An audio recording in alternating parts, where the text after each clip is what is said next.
Bueno, arrancamos este análisis profundo en Panorama de Noticias. Y, a ver, hay un dato que realmente conecta todo lo que vamos a charlar hoy. Ajá, decime. En la provincia de Misiones, la mitad de los trabajadores formales se salta una comida en su turno laboral. Simplemente para que, bueno, para que el sueldo rinda un poco más a fin de mes. Es un número que golpea muchísimo. Totalmente. Y, al mismo tiempo, a miles de kilómetros de distancia, un bloqueo naval en el estrecho de Hormuz amenaza con encarecer todavía más ese pan que estos trabajadores no están comiendo. Claro, el famoso efecto mariposa de la economía global. Exacto. Hoy vamos a explorar cómo ese hilo invisible conecta, digamos, un misil en Medio Oriente con lo que te sale el boleto de colectivo en Posadas. Pero para entender este panorama completo, primero hay que mirar nuestro entorno inmediato, ¿no? Sí, empezar por casa. Y la verdad que la jornada en Misiones arranca bastante inestable. Muy inestable. Tenemos un cielo mayormente nublado, con algunas tormentas aisladas que van marcando el pulso de la mañana. En Posadas, por ejemplo, el termómetro promete trepar hasta unos agobiantes 37 grados. Uf, muchísimo calor. Sí. Mientras que en San Pedro, la mínima apenas tocó los 18 grados, o sea, un contraste tremendo. Y ese contraste térmico y climático tiene un impacto muy tangible en la infraestructura provincial. Para quienes tienen que salir a trabajar, las rutas nacionales 12, 14, 101 y 105 están operativas, pero... Pero hay que tener un cuidado bárbaro. Exactamente. Transitar hoy exige una precaución absoluta. Hay equipos viales trabajando en las banquinas de la Ruta 14, Ajá. específicamente en el tramo entre Leandro N. Alem y Oberá, y también en el trayecto San Pedro-Gramado. Claro, y la 105 sigue con el tema de las obras de la autovía que también complica. Tal cual. Y si hablamos de la travesía urbana de la Ruta 12 en Posadas, a la altura del CEPARD y el Hospital Baliña, bueno, ahí es necesario calcular tiempo extra. Sí, porque hay reducción de calzada por esto de la instalación de los conductos hídricos y la lluvia, suma otra capa de complejidad técnica al asfalto. Totalmente. Hay que reducir la velocidad, mantener las luces bajas encendidas, evitar maniobras bruscas. Es vital especialmente para mitigar el riesgo de perder adherencia, el famoso aquaplaning, ¿no? Y analizando estas condiciones viales, me surge un paralelismo inevitable. A ver, ¿cuál? Transitar hoy por estas rutas misioneras, con la visibilidad recortada por la lluvia y esquivando obras, refleja muy bien el desafío de consumir información en la actualidad. Es una muy buena analogía. Claro, porque el objetivo de este análisis es justamente despejar esa niebla informativa, entender la mecánica detrás de los grandes titulares y ver cómo terminan aterrizando en el asfalto de nuestra vida cotidiana. Es que muchas veces el volumen de datos diarios genera como un efecto de encandilamiento. Al desarmar la información, dejamos de reaccionar solo a los síntomas y empezamos a comprender un poco las estructuras de fondo. Y hablando de estructuras, la base de la rutina económica de miles de familias misioneras pasa hoy, ineludiblemente, por el cronograma de pagos. Sí, la agenda de pagos que es fundamental. Exacto. Las liquidaciones marcan que hoy perciben sus saberes los jubilados de la mínima con DNI terminados en 5. Lo mismo para los titulares de la Asignación Universal por Hijo y el SUAF con esa terminación. Ajá, los terminados en 5. Sí. Quienes reciben la tarjeta alimentar y la asignación por embarazo cobran con DNI finalizado en 4, y las becas Progresar se depositan para los documentos terminados en 2 y 3. Bien. Pero a ver, más allá del dato de servicio, ¿por qué es tan crucial detenerse en estos flujos de fondos del Estado cuando analizamos la economía provincial? Porque en economías regionales como la del nordeste argentino, este flujo de capital no es, digamos, un simple dato estadístico. Es el motor literal de la liquidez del comercio minorista. Claro, mueve la aguja en el barrio. Proximidad. El almacén de barrio vende menos, repone menos mercadería y toda la cadena comercial se ralentiza. Y esa ralentización nos lleva directo al dato alarmante que mencionaba al principio del programa. El Observatorio de la Deuda Social de la UCA publicó unas cifras que, la verdad, obligan a recalcular cualquier análisis. Son números muy duros. Durísimos. El 50,1% de los trabajadores asalariados del NEA no suele comer durante su jornada laboral. O sea, la mitad se salta una comida. Y para ponerlo en perspectiva, a nivel nacional ese número es del 22,6%. O sea, en nuestra región es más del doble. Es el doble, sí. Y en Misiones el desglose es aún más complejo, porque en el sector público el 33% de los empleados omite alimentarse en su turno, frente a un 17% en el sector privado. Es una disparidad enorme. Y a la par de esto, la Asociación de Productores de la Forestoindustria reporta que el 90% de las empresas del sector operan en estado de gravedad extrema. Sin canales de comercialización activos, prácticamente. Nada, cerrados. ¿Cómo conectamos esto? Bueno, es fundamental conectar ambos fenómenos porque no son hechos aislados. La caída de la forestoindustria ilustra perfectamente la parálisis de la economía regional. O sea, no es solo exportar madera. Claro que no. La madera abastece a la construcción nacional, a la fabricación de muebles, al papel. Cuando la obra pública y privada se detiene a nivel país por la recesión, el aserradero en Misiones automáticamente deja de recibir pedidos. Pero detengámonos ahí un segundo, porque algunos analistas económicos argumentan que esto podría ser simplemente una corrección del mercado, un reacomodamiento tras años de subsidios cruzados. ¿No podría serse el caso? ¿Un ajuste transitorio? Es un argumento válido en la teoría, digamos, en la teoría de los ciclos económicos. Pero los datos de la UCA nos indican otra cosa. Ajá. Una corrección de mercado depura empresas ineficientes, pero cuando el 90% de un sector primario completo reporta una gravedad extrema al mismo tiempo, estamos ante un colapso de demanda. Un colapso sistémico. Exacto. No es una simple corrección. El aserradero que frena la producción deja de contratar al transportista local. Ese transportista deja de comprar repuestos, deja de cargar combustible. Y ahí es donde entra el empleado público y el de comercio. Claro, el efecto multiplicador es completamente negativo. Esa contracción llega a todos los sectores. Los salarios pierden contra los precios y llevan a la gente a decisiones de supervivencia básica, como suprimir el almuerzo para poder pagar la luz. Es brutal. Y esta descripción de escasez en nuestra región genera una tensión enorme, una disonancia tremenda, cuando miramos la agenda de noticias nacionales. El contraste es fortísimo. Totalmente. Las fuentes judiciales están revelando detalles de lo que ya se conoce como el escándalo Libra. Sí, el tema de las criptomonedas. Por promocionar esta criptomoneda Libra asociada a un ecosistema llamado Viva la Libertad Project. Y los elementos que integran este expediente judicial exponen un poco la mecánica de cómo operan estas promociones de activos digitales, ¿no? Sí, los detalles del peritaje son súper específicos. El Ministerio Público analizó el teléfono de un empresario, Mauricio Novelli, Ajá. y ahí encontraron un documento redactado 3 días antes de que el mandatario apoyara públicamente la moneda en redes, que detalla la supuesta estructura del acuerdo. ¿Y cómo era esa estructura, según el expediente? Bueno, se habla de un adelanto de $1,5 millones, otro $1,5 millones por la promoción digital y un pago final de $2 millones vinculado a un contrato de asesoría con un empresario estadounidense, Hayden Davis. Es muchísimo dinero. Demasiado. Además, el registro telefónico muestra cerca de 200 comunicaciones en ese fin de semana crítico, incluyendo contactos con el presidente, con Karina Milei y con Santiago Caputo. Y figura la trazabilidad de una transferencia de $250,000 hacia Kelsier Ventures, la firma de este empresario Davis. Claro, y el impacto financiero fue tan grande que los inversores que perdieron su capital cuando la moneda colapsó están impulsando la investigación en los tribunales de Nueva York. Allá no perdonan esas cosas. Pero a ver, ¿qué lectura hacemos de esto en el contexto actual? Lo que resulta crucial analizar aquí, desde la ciencia política, digamos, es el concepto de disonancia cognitiva. A ver, explícanos eso. La narrativa oficial del gobierno se apoya fuertemente en la necesidad de un sacrificio colectivo, una austeridad extrema para sanear las cuentas del Estado. Exactamente. Pero la aparición de documentos que sugieren acuerdos millonarios no declarados en dólares en las altas esferas, bueno, genera una fractura en esa narrativa. Totalmente. Es como un truco de ilusionismo barato, ¿no? Te obligan a mirar la revolución tecnológica con la mano derecha, mientras la izquierda supuestamente embolsa millones a espaldas del público.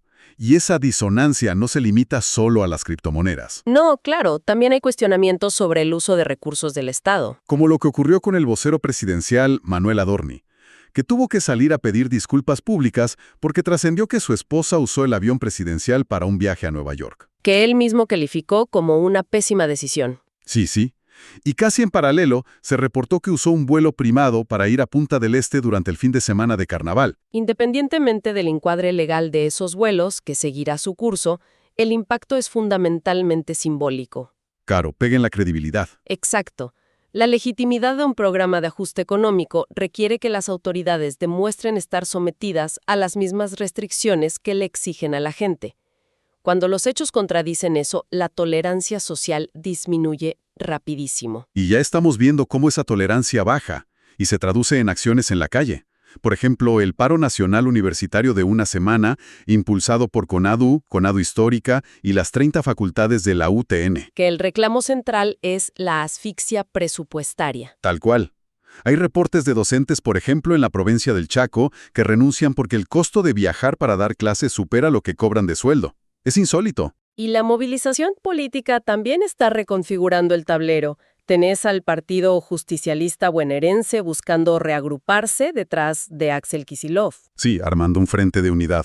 Y por otro lado, el PRO despliega su congreso en Parque Norte para que Mauricio Macri intente retomar la iniciativa.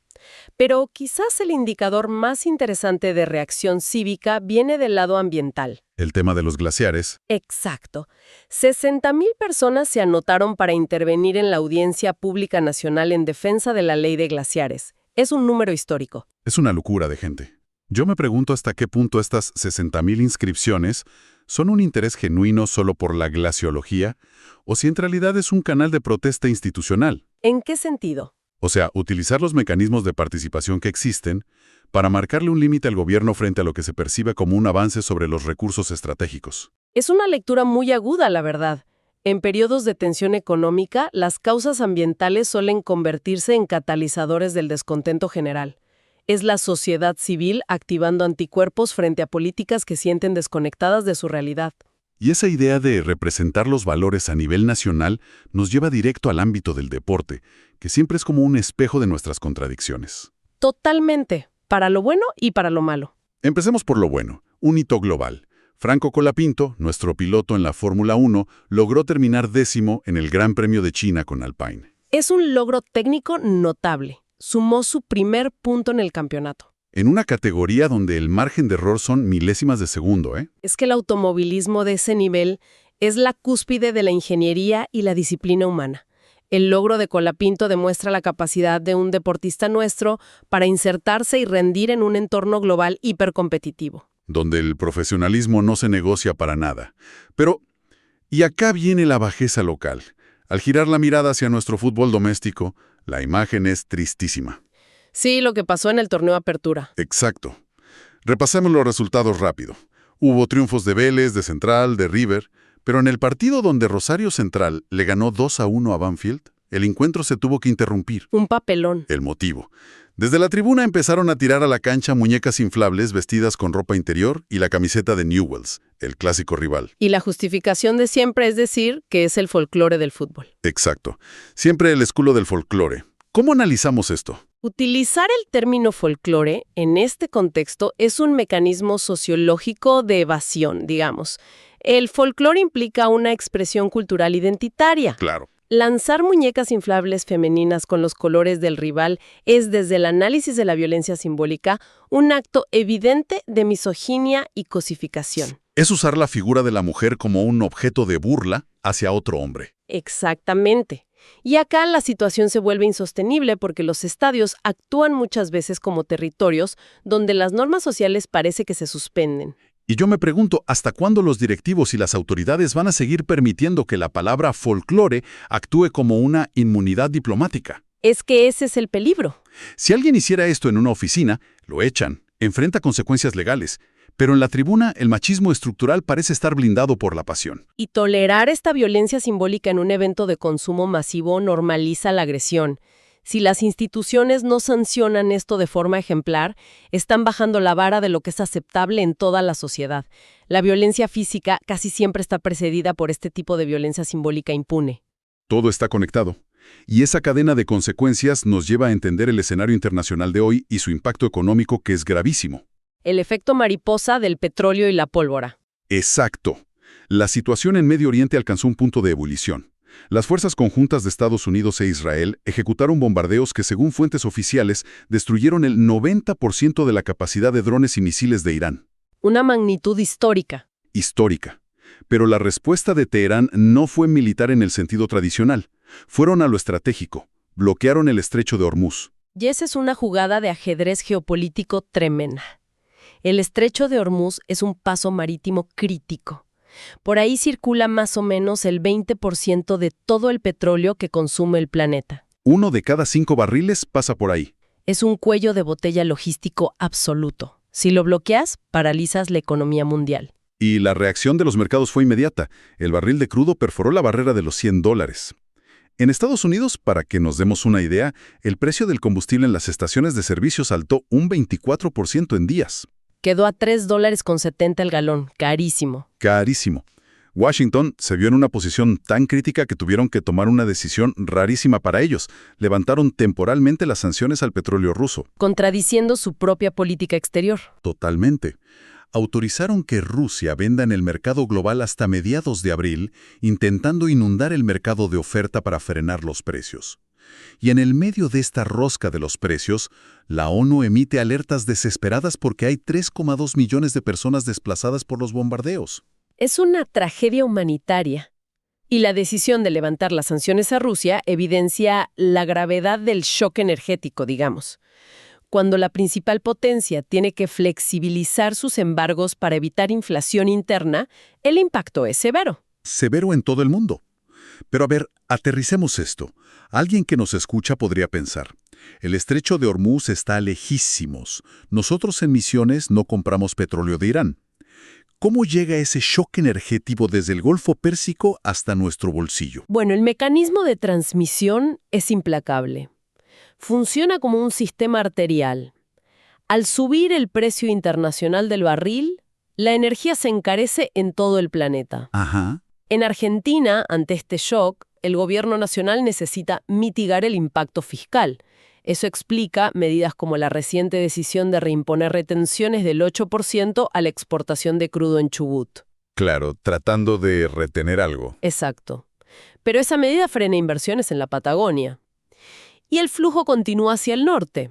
El combustible diésel, que mueve a los camiones en el país, aumenta. ¿Y si aumenta el gasoil? Si el flete aumenta, el costo logístico de trasladar un paquete de fideos desde Buenos Aires o Córdoba hasta Posadas se dispara. Se refleja directamente en las góndolas y en los servicios. Como el transporte urbano e interurbano. Tal cual. Fíjate el reciente y abrupto aumento del boleto interprovincial en Chaco. Así, una locura. Pasó de 1.300 pesos a casi 3.000 pesos en la línea que conecta Resistencia con el campus universitario en Corrientes.